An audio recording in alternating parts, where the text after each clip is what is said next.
반갑습니다. 오늘은 우리 창세기 12장 말씀을 나누고자 합니다. 여러분이 잘 아는 아브라함에 대한 이야기죠.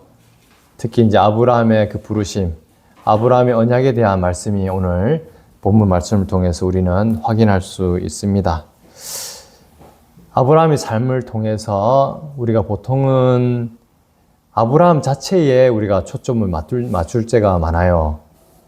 근데 성경은 모든 말씀이 그 인물에 초점을 맞추는 것이 아니라 그들은 하나의 하나님의 영광을 드러내기 위한 도구로서 그 과정으로서 하나님께서 쓰시는 하나의 피조물이죠.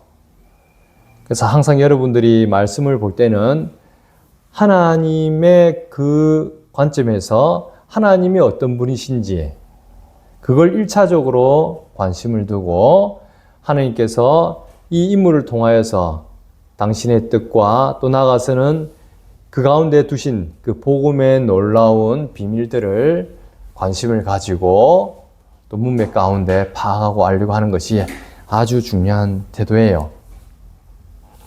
이 시간 우리가 하나님 은혜로 예배 자리에 왔는데 성령 하나님께서 내주하신 우리가 지금도 함께 내주하신 성령 하나님께서 우리 가운데 이런 말씀을 통하여 그 어떤 말씀이든지 간에 특별히 오늘은 또 아브라함의 이 부르심 가운데 이 말씀을 통하여서 성령 하나님이 아버지 하나님의 그 뜻이 무엇인지 그리고 나아가서는 복음의 본질되는 이 예수 그리스도를 통한 그 복음의 이 진리가 어떤 것인지 깊이 깨닫고 은혜 누려가는 저와 여러분 되시기를 주의 이름으로 축원합니다.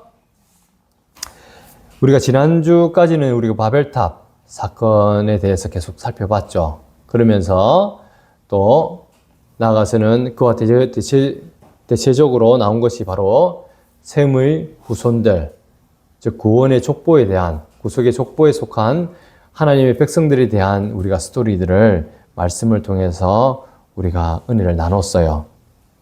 특히 바벨탑은 뭐였죠? 인간의 거대한 하나님을 향한 반역, 그리고 그로 인한 심판에 대한 말씀이었다면 반대 극부적으로 하나님께서는 셈의 후손들을 통해서 구원의 물줄기를 마르지 않게 끊임없이 이어가도록 하시는 그 은혜의 그 하나님의 방편들을 우리가 살펴볼 수 있었습니다.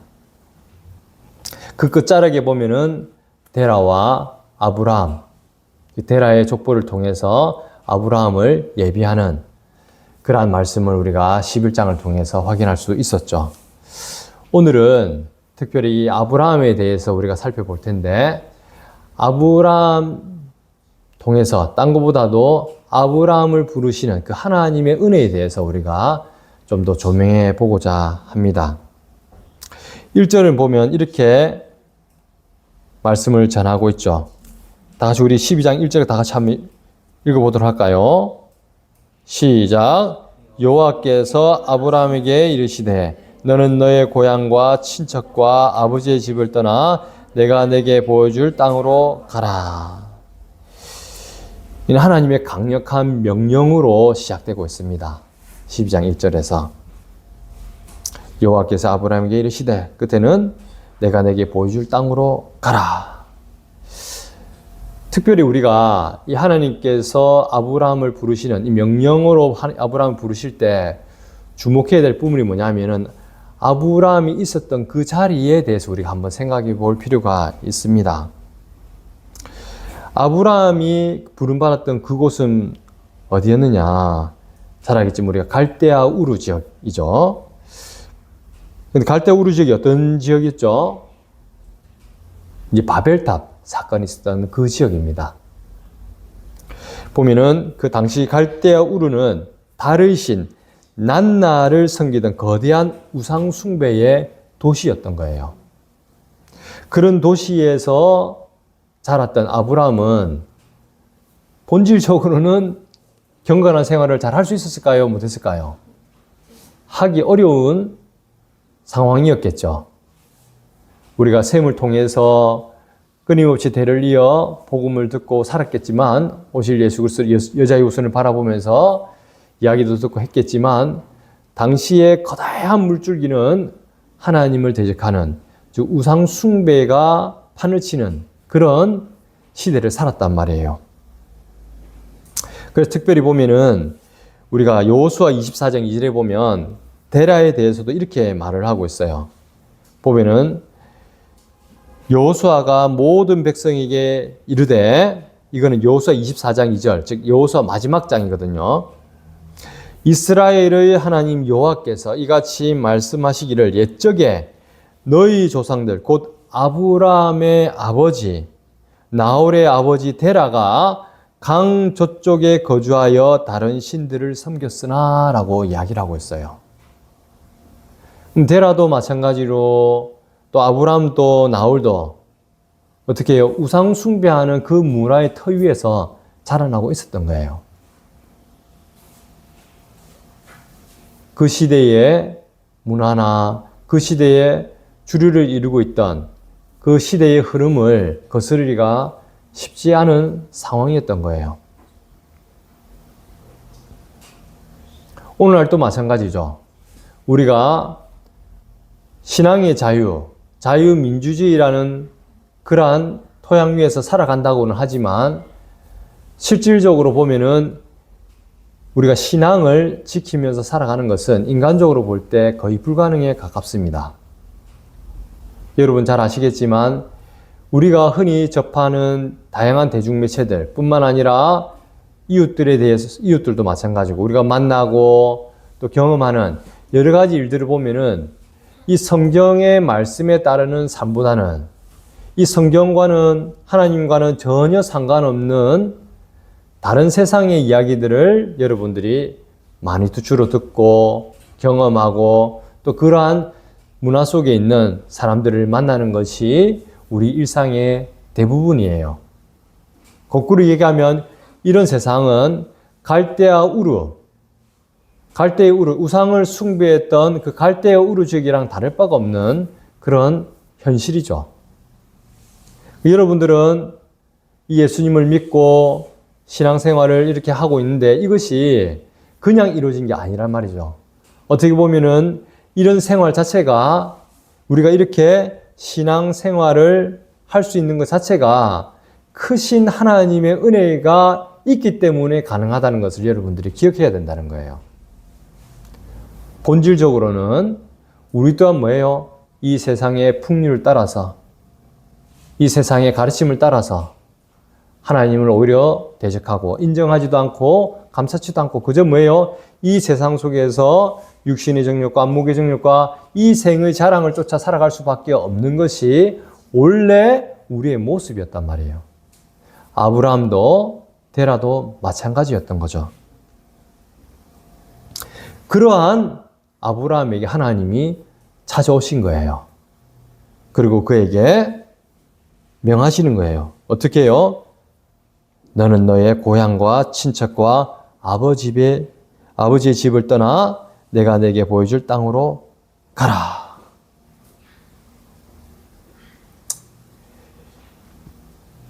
이것은 뭐냐면 우리 개혁신학, 잘 알겠지만 우리 도르트 신조 잘 아시죠? 우리 3대 일치 신조 중에 하나인 도르트 신조의 내용을 잘 표현하고 있는 겁니다. 우선 첫 번째로 뭐가 있냐면은 전적인 타락이 있죠.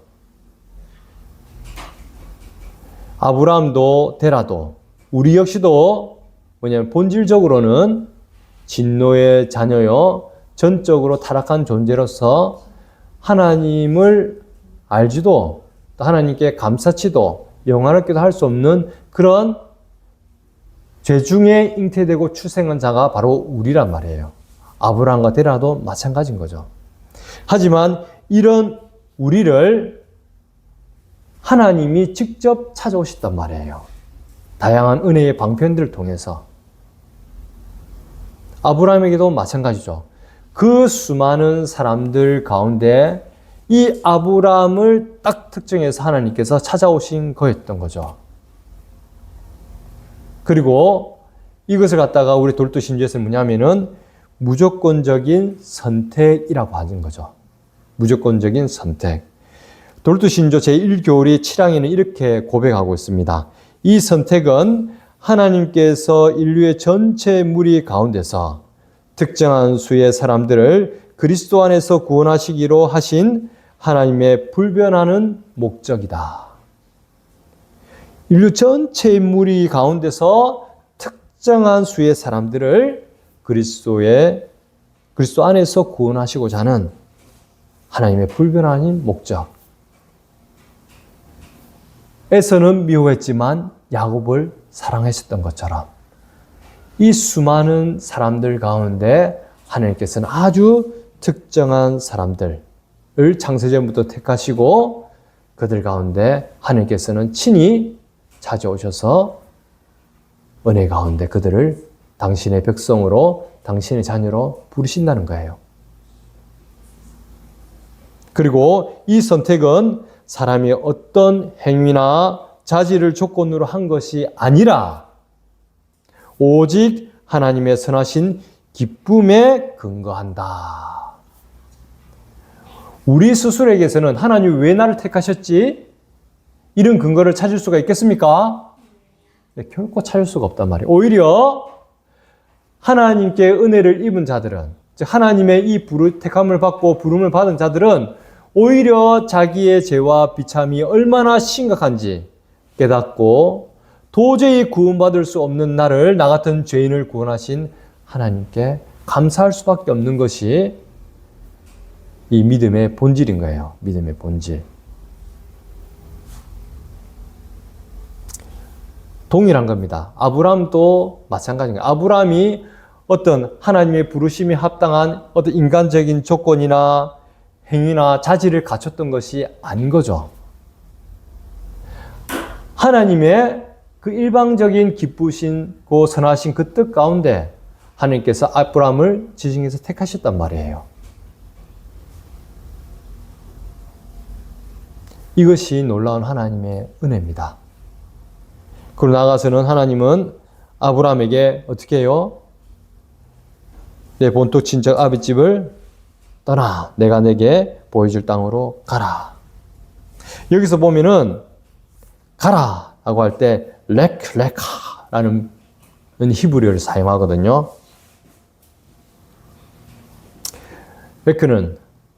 레크라는 것은 뭐냐면 할락 이건 뭐냐면 가다 이런 이제 히브리어 단어인데 명령어로서 레크라는 것을 쓴단 말이에요.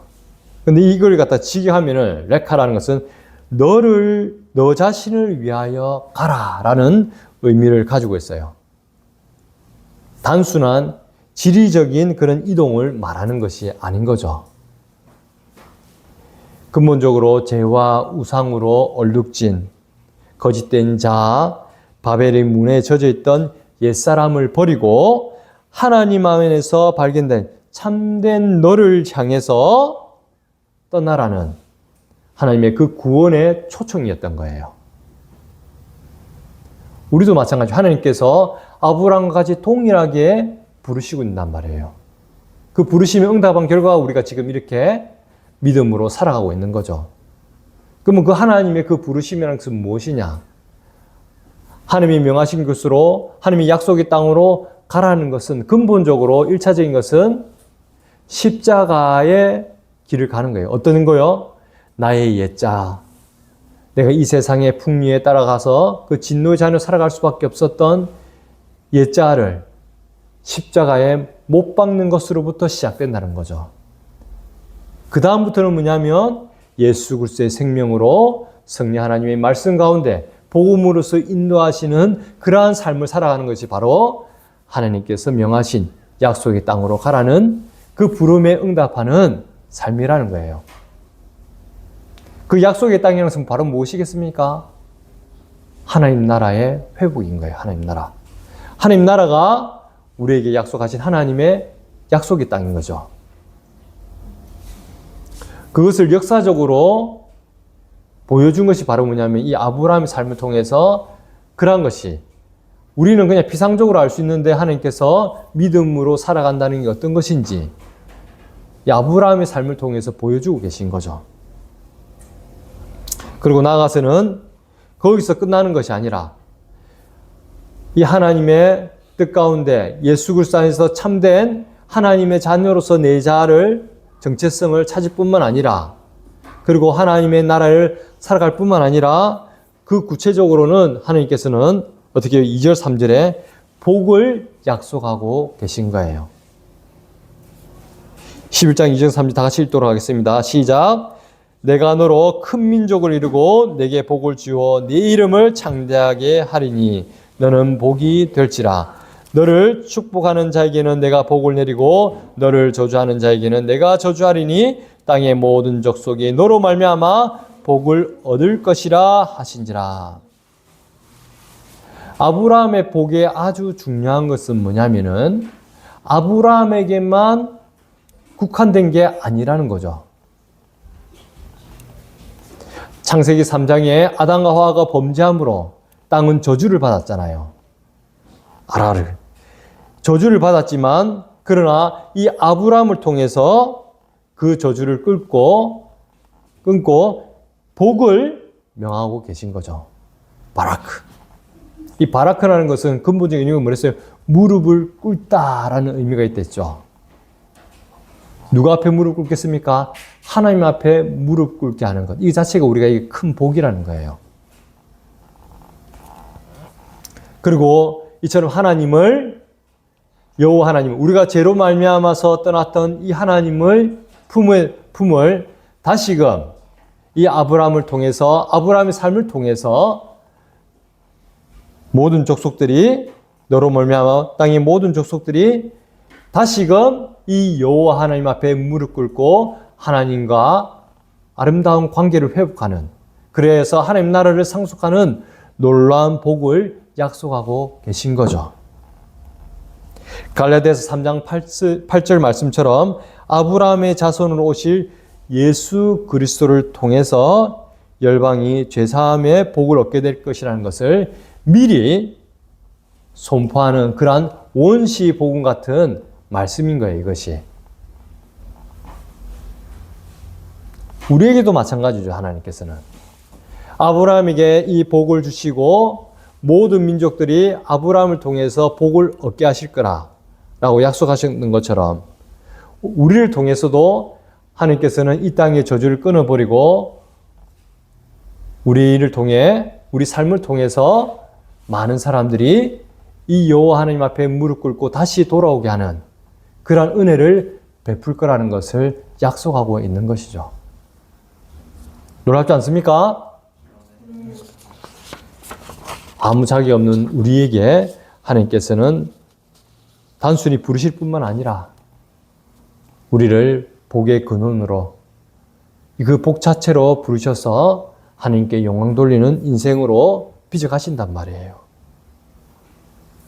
그리고 이어서 우리가 4절을 한번 봅시다. 4절에 보면은 이에 아브라함이 여호와의 말씀을 따라갔고 이렇게 나오고 있죠. 하나님의 그 부르심에 아브라함은 따라갔던 거예요. 그리고 그냥 한 것이 아니라 롯도 그와 함께 갔으며 아브라함이 하란을 떠날 때에 75세였더라. 그리고 아브라함이 그의 아내 사레와 조카 롯과 하란에서 모든 소유와 얻은 사람들을 이끌고 가나안 땅으로 가려고 떠나서 마침내 가나안 땅에 들어갔더라 라는 말씀으로 이어지고 있죠. 그런데 아브라함이 이 하나님의 부르심을 받고 떠날 때 아브라함은 가나안 땅을 가본 적이 있었을까요? 없었을까요? 가본 적이 없던 거죠. 그곳이 어떤 세상인지 감히 상상도 못하는 그 상태에서 갔단 말이에요. 믿음이라는 것도 마찬가지인 거예요. 히브리서 11장 8절처럼 믿음이라는 것은 바로 갈 바를 알지 못하고 나아가는 것이 바로 믿음의 삶이라는 거죠. 갈 바를 알지 못하고 나아가는 것. 사람들은 앞날이 궁금해하죠. 그래서 주로 뭐 합니까? 전보로 많이 다니잖아요. 전보로 많이 다닙니다. 왜? 불안하기 때문에. 근데 믿음의 삶을 살아갈 때도 어떻게 하고요? 갈 바를 알고 가는 겁니까? 모르고 가는 겁니까? 모르고 가는 거예요. 이 세상 사람들도 자기 앞날을 알 수 있을까요? 모를까요? 모른단 말이에요. 하지만 이 세상 사람들은 갈 바를 알지 못하고 살아가기 때문에, 앞날이 어떨지 모르기 때문에 불안의 삶이라면, 믿음의 삶은 어떠냐면 갈 바를 알지 못하고 나아가지만 이 세상이 주지 못하는 평안이 있단 말이에요. 왜냐?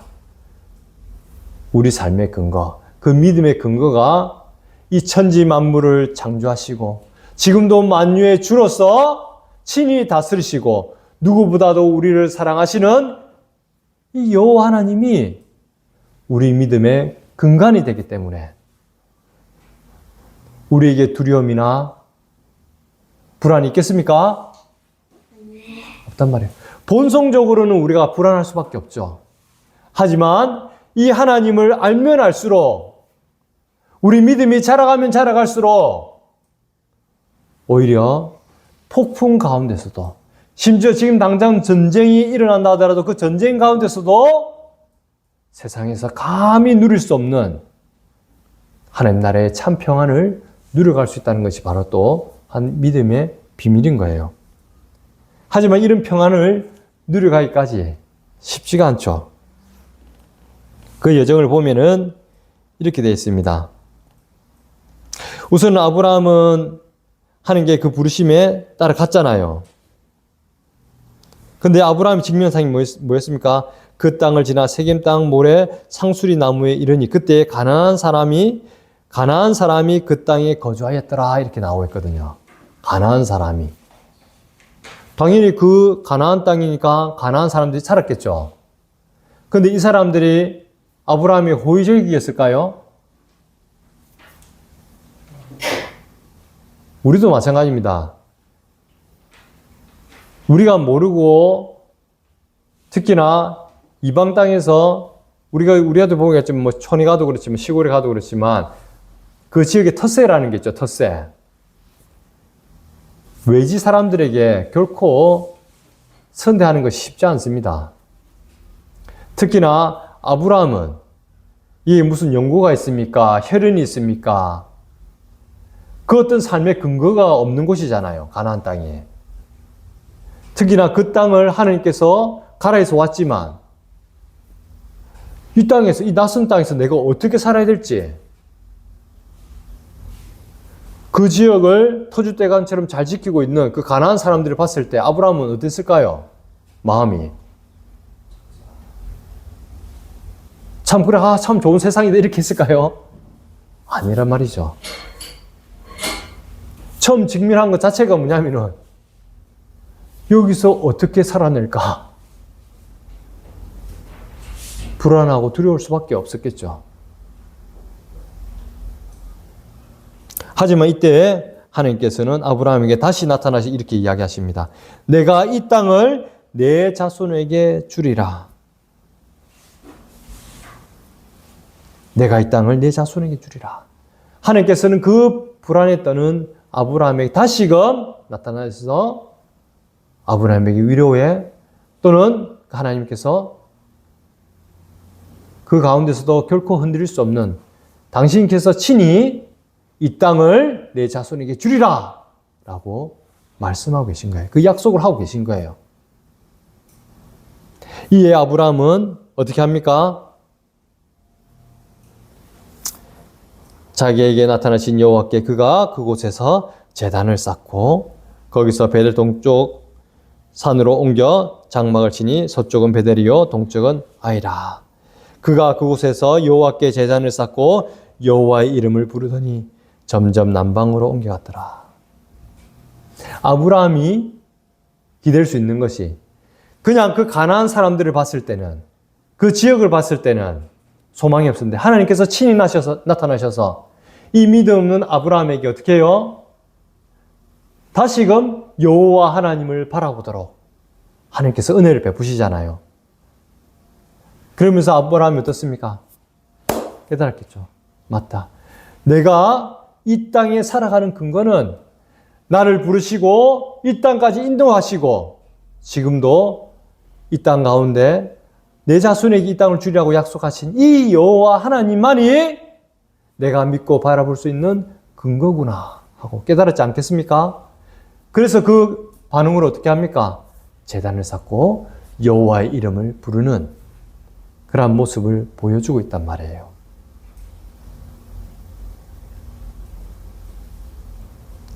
이까지는 참 좋은 것 같죠?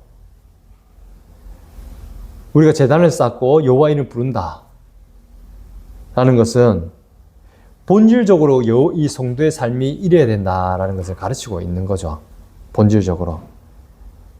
내 이름을 내세우는 것이 아니라 또 다른 어떤 것을 나의 근거로 삼고 살아가는 것이 아니라 이런 것들은 지우고 여호와 이름을 부르는 것, 여호와 하나님을 온전히 인정하고 감사하고 영화롭게 하는 그 삶이 바로 성도의 참된 삶이고 나아가서는 이것이 예배의 본질이라는 거예요. 예배의 본질. 오직 여호와의 이름만 높임을 받으소서.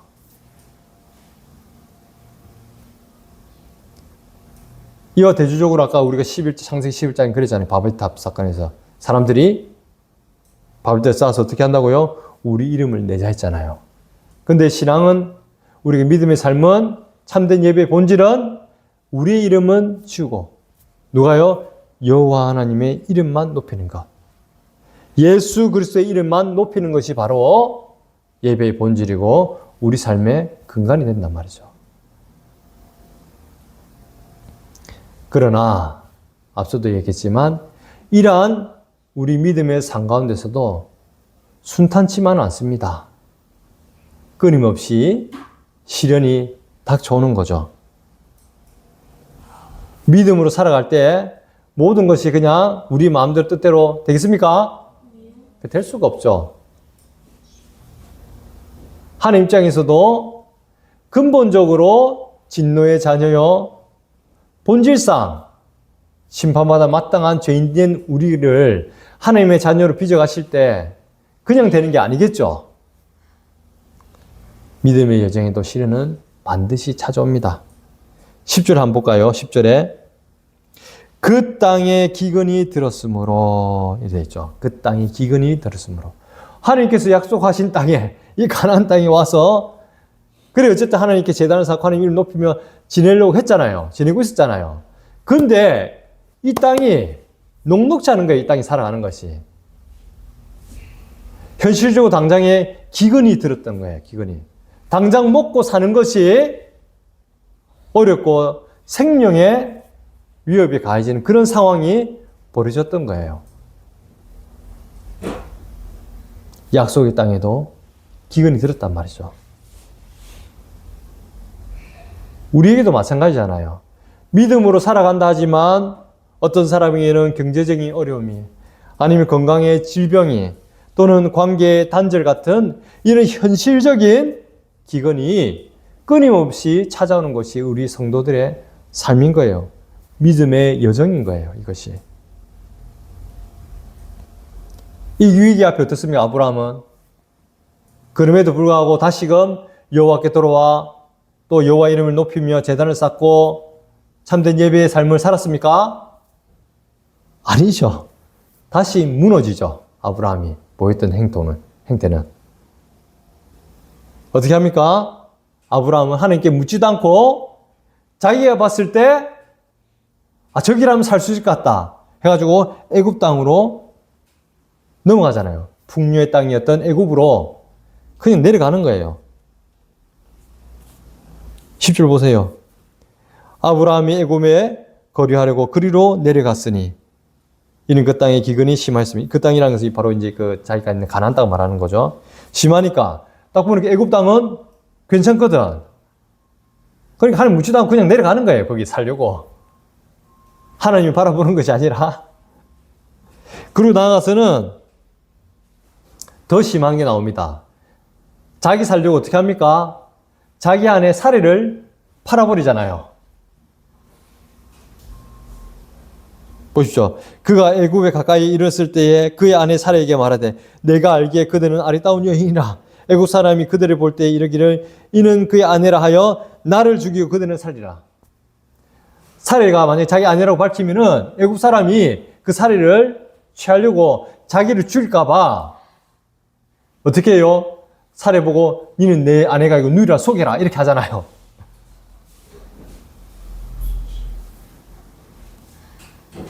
원하건대 그대는 나의 누이라 하라. 그러면 내가 그대로 말미암아 안전하고 내 목숨이 그대로 말미암아 보존되리라. 그저 자기 살기에 자기 목숨을 부지하기에 바빴던 거예요. 이게 아브라함의 모습입니다. 우리가 흔히 아브라함이 뭐 대단하게 위대한 사람, 믿음의 조상이어서 엄청나게 높이잖아요. 근데 성경을 우리가 자세히 살펴보면 알겠지만 그 어떤 인물도 완전하고 정말 하나님께서 하나님 보기에 부족함이 없는 그런 자가 있습니까? 한 명도 없습니다. 한 명도. 당대의 의인이었던 노아도 마찬가지고 믿음의 조상으로 부르던 이 아브라함도 마찬가지인 거예요. 하나님의 은혜가 없으는 그저 뭐예요? 저주받고 심판받아 마땅한 죄와 비참이 심각한 그런 죄인이 것이 바로 본질적인 우리 인간의 모습이라는 거죠.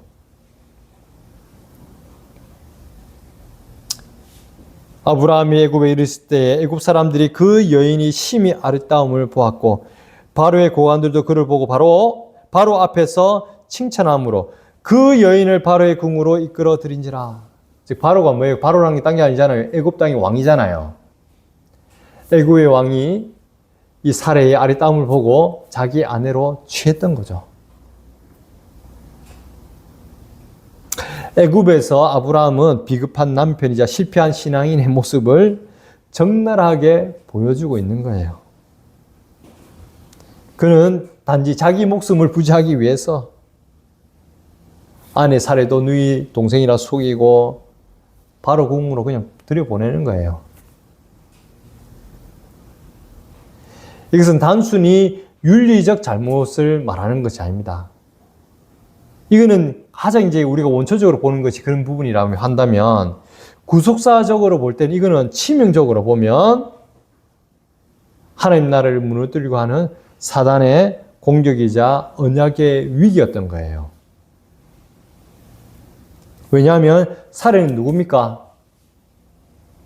우리가 창세기 3장 15절에 여자의 후손을 예비하는 그러한 메시아를 예비하는 그런 계보에 있던 여인이 바로 사례였던 거죠. 사례.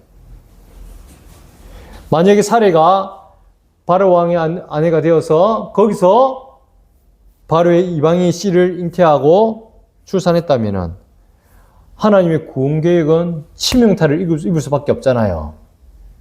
안 그렇습니까?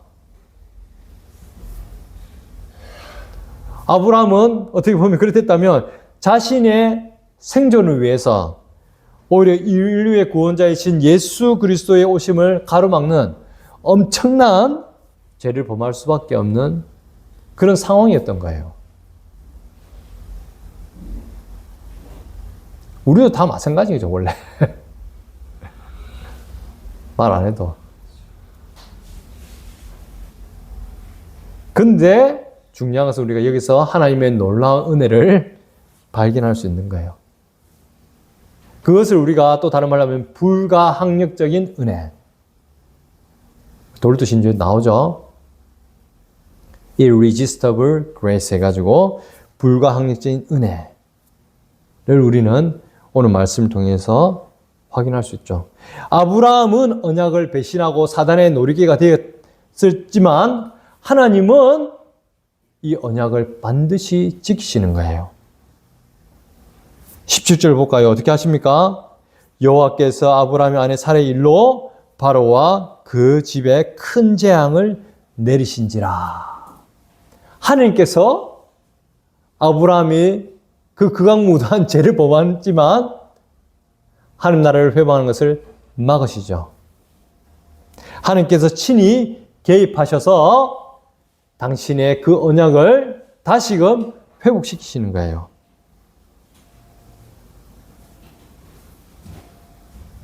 아브라함이 믿음의 조상으로 부름받고 우리 가운데 회자되는 것은 아브라함이 뭔가 잘나서 아브라함이 그떤 어려움 이런 것 때문에 절대 아니라는 거죠. 오직 하나님 자신의 그 언약의 신실하심 때문에, 오직 이 하나님의 은혜 때문에 가능했던 거예요. 그 하나님의 은혜는 또 이렇게 표현되고 있죠. 시편 105편 14, 15절에 이렇게 합니다. 이 사건을 두고 나의 기름 부은 자를 손대지 말며.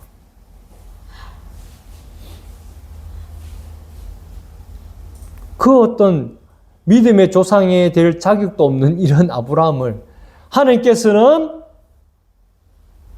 그 누구도 아브라함을 손대지 못하도록 지키시고 보호하시고, 오히려 우리가 오늘날 아브라함을 믿음의 조상으로 입에 올리고 그 사람 이름을 따라서 부르고 이름을 짓고 할 정도로 높이는 것처럼 우리도 마찬가지인 거죠. 하나님께서는 우리를 누구보다도 끔찍이 아끼시고 사랑하기 때문에 하나님께서 친히 기름 부었던 그런 그리스도인의 삶을 살아가는 당신의 자녀된 우리를 향해서도 하나님은 아브라함과 동일하게 그 큰 부르심의 은혜 가운데 살아가게 하시는 거예요. 우리가 어떻게 하나님의 그 소명을 받들어서 그 하나님의 부르심을 따라서 어떻게 하나님께 영광 돌리는 삶을 우리가 어떻게 살아내지? 우리 스스로 볼 때는 소망이 있을 수가 없어요. 아브라함과 똑같아요. 그저 눈앞에 내 생명이 조금이라도 위급한 상황이 벌어지고 내가 조금이라도 불리한 상황이 벌어지고 하면 언제 그러냐는 듯이 하나님 이름도 팔아버릴 수밖에 없는 그러한 연약하고 죄악된 존재가 우리인데, 근데 하나님은 우리가 감히 이해할 수도 상상할 수도 없는 선하시고 기쁘신 뜻 가운데 우리를 당신의 자녀로 백성으로 부르셔서 우리를 통해서 영광 받으시도록 하나님께서는 빚어 가시는 거예요. 놀랍지 않습니까? 벨직 신앙고백서 제13주에서 하나님의 섭리는 이렇게 가르치고 있죠. 하나님은 모든 피조물을 다스리시고 보존하시기에 마귀와 모든 악한 자들이 하나님의 허락 없이는 우리를 해할 수 없도록 그들을 제어하신다. 다스리신다. 하나님은 모든 피조물을 다스리시고 보존하시기에 마귀와 모든 악한 자들이 하나님의 허락 없이는 우리를, 하나님께서 친히 체크하시고 부르시는 당신의 자녀된 우리를 그 누구도 해할 수 없도록 그들을 제어하신다. 다스리신다. 라고 말씀하고 있는 거예요. 하나님은 바로의 욕망과 아브라함의 불신앙 속에서도 장차 오실 예수 그리스도의 길을 예비하시기 위해서 사례를 보호하셨던 거죠. 나아가서는 어떠냐? 오히려 아브라함이 이렇게 치욕스러운, 하나님 앞에서 보기에 너무나 부끄러운 이러한 행태로 있었지만 하나님은 오히려 아브라함을 향해서 어떻게 합니까? 단순히 빈손이 아니라 나올 때는 어떻게 해요? 훨씬 더 많은, 이 보면 알겠지만 아브라함이 양과 소와 노비와 암수 나귀와 낙타를 얻었더라 이렇게 나오죠. 애굽 왕 바로가 살해를 취함으로써 아브라함에게 많은 재산을 부를 안겨줬단 말이에요. 그런데 그것을 다시 빼앗는 것이 아니고 뭐예요? 그 모두 다 가지고 나오도록 하신단 말이에요. 하나님께서는. 가나안 땅의 기근 때문에 언제 죽을지 못하는 세상에서 어찌 보면 빈털터리로 내려갔는데 그 빈털을 내려갈 때도 그냥 내려가는 것이 아니라 하나님의 구속사적으로 볼 때 엄청나게 죄를 범하면서 자기 사랑 아내조차도 팔아버리는 그러한 파렴치한 행위를 했지만에도 불구하고 하나님께서는 아브라함을 하나님께 친히 개입하셔서 사례를 구할 뿐만 아니라 나아가서는 빈손을 같은 아브라함에게 가축과 은금을 가지고 나오도록 놀라운 은혜를 베푸시죠.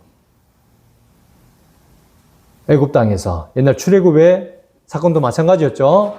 출애굽할 때 이스라엘 백성도 어땠습니까? 애굽 사람의 그런 은금들, 많은 것들을 취해서 나오잖아요. 그러한 모습들을 동일하게 또 보여주고 계신 거죠. 이는 아브라함이 결코 잘해서 받은 상급이 아니죠. 그를 통해서 열방을 먹이시려는 하나님의 끈질긴 은혜의 결과인 거예요. 이런저런 모습을 통해서 하나님께서는 그런 믿음의 조상으로서 아브라함이 서갈 수 있도록 엄청나게 참고 인내하고 다양한 은혜의 방편으로 빚어가고 계신 거죠. 여러분들도 마찬가지 아닙니까? 저도 마찬가지고 얼마나 철없고 자기중심적이고 하나님을 욕되게 하는 것이 우리일 수밖에 없는데, 근데 하나님께서는 이런 우리를 감히 우리도 상상할 수 없는 다양한 은혜의 손길과 방편으로 당신의 그 영광을 드러내는 믿음의 자녀로 빚어가시는 거예요. 놀라운 하나님의 은혜죠. 결론입니다. 사랑하는 성도 여러분, 오늘 말씀을 통해 우리는 무엇을 붙들어야 하겠습니까? 첫째는 우리의 구원과 성화는 나의 실력이 아닌 하나님의 열심에 달려있다는 것을 여러분들이 기억해야 된다는 거죠. 아브라함을 보십시오. 그는 부름받을 자격도 없었고 부름받은 이후에도 기근 앞에서 쉽게 무너지는 연약한 인간이었잖아요. 자기 아내마저 팔아버릴 정도로. 이런 아브라함은 우리의 모습과 다를 바 있습니까? 많이 닮았죠? 동일한 우리도 믿음으로 살아간다 하지만 수순간 결단하고 넘어지고 또 결단하고 넘어지고 은혜 받았다면서도 또 언제 그러냐는 듯이 또 하나님 앞에서 또 넘어지고 현실의 기근 앞에서 이 애굽 땅을 내려갔던 아브라함처럼 현실의 기근 앞에서 다양한 어려움 가운데서 또는 잘나면 잘 나가는 것대로 못하면 또 어려우면 어려운 대로 언제 그러는지 하나님 은혜를 잊어버리고 이 세상이 무언가를 쫓아가기 쉬운 것이 우리의 모습인 거예요. 하지만 이런 우리지만 하나님은 우리에게 큰 위로로 늘 함께 하시는 거예요. 하이데베르그 요리문답 제1문에서 이렇게 이야기하고 있죠. 사나 죽으나 당신의 유일한 위로는 무엇입니까? 답 어떻게 됩니까? 사나 죽으나 나는 나의 것이 아니고 몸과 영혼이 모두 나의 신실하신 구주 예수 그리스도의 것입니다. 우리의 주인이 만약에 우리였다면 우리는 저주받은 상황에서 늘 불안과 갈등과 아픔 가운데서 저주받고 심판받을 수밖에 없는 그런 비참한 삶이었지만, 그런데 하나님께서는 친히 다양한 은혜의 방편으로 직접 찾아오셔서 여러분이 1차적으로 믿음의 부모님이 하나님이 보내셔서 여러분들을 하나님 알도록 하신 것처럼 교회를 통해서 또 다양한 인생의 많은 사람들과 사건들을 통해서 하나님이 여러분의 참 하나님임을, 여러분이 주 예수 그리스도의 것임을 알고 그 가운데 참 위로를 얻게 하시는 거예요. 놀라운 하나님의 열심이고 은혜인 거죠. 아브라함의 실패가 하나님의 언약을 폐기하지 못했듯이 우리의 큰 위로는 우리가 예수 그리스도의 것이기 때문에 비록 우리가 연약할지라도 우리를 향한 하나님의 그 사랑은 그 누구도 그 어떤 것도 끊을 수 없다라는 것을 여러분은 기억해야 된다는 거죠.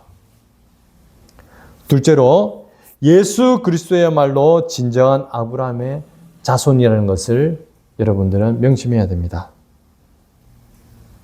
아브라함은 기근을 피해 애굽으로 도망갔지만 예수님은 우리를 구원하시기 위해 하늘의 모든 영광을 버리시고 이 땅의 기근과 고통 속으로 들어오셨잖아요.